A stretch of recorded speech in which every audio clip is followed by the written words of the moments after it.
History is absolutely full of epic battles and legendary wars, but this isn't one of them. This is the story of the time the Australian military declared war on a bird, and the bird won. Yeah, you heard me.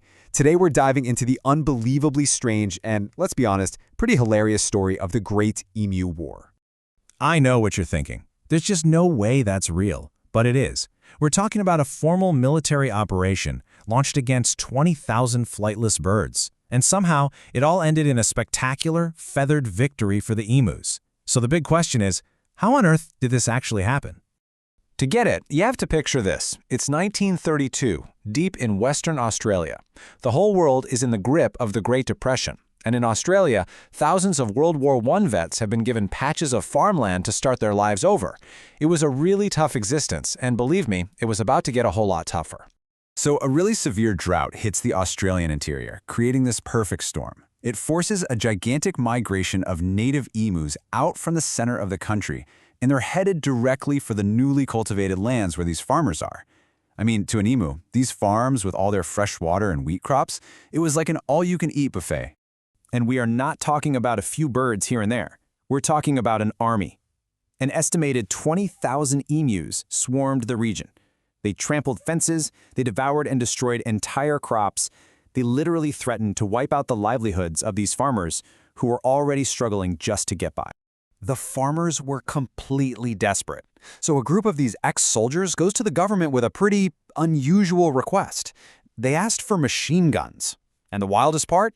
The Minister of Defense actually agreed. He figured, hey, this will be good target practice for the troops and great PR for us. What could possibly go wrong?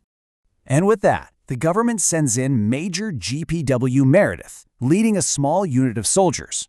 Their mission was crystal clear: get rid of the emu problem. And just so we're all on the same page, this wasn't some informal posse. This was an official military operation, sanctioned at the very highest levels of government. This really just lays out the absolute absurdity of the whole thing.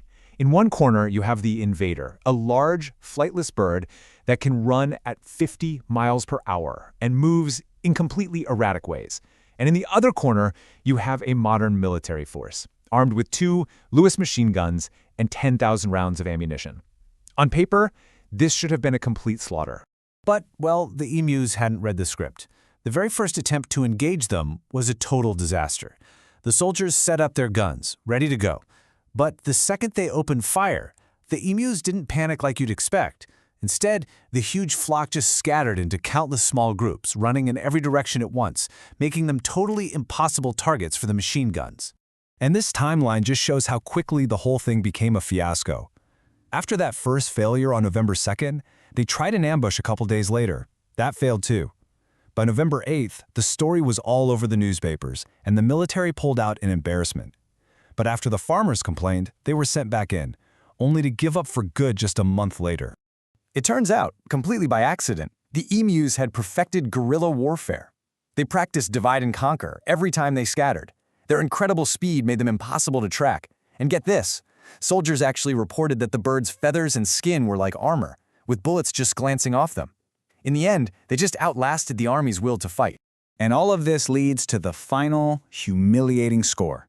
The war was over, and it was time to tally up the costs, both in bullets fired and birds actually taken down. And the results, well, they were not good for the army. The numbers really do speak for themselves here. Major Meredith's unit fired almost 10,000 rounds of ammunition, and the official number of confirmed kills, just under 1,000. You can see right here just how staggeringly inefficient the whole thing was. Let that just sink in for a second. They fired nearly 10 bullets for every single emu they managed to kill. It was a logistical and tactical nightmare. A modern military had been outsmarted, outmaneuvered, and just utterly defeated by a flock of birds.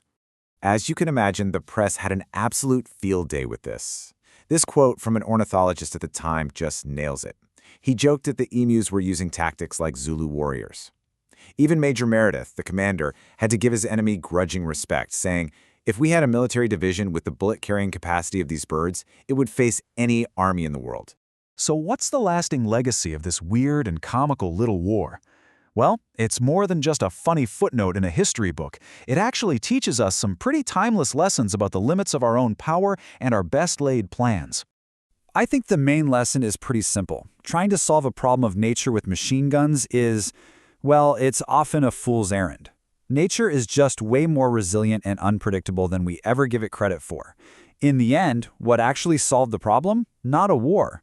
It was a bounty system and, most importantly, building stronger emu-proof fences. A much simpler and way more effective approach.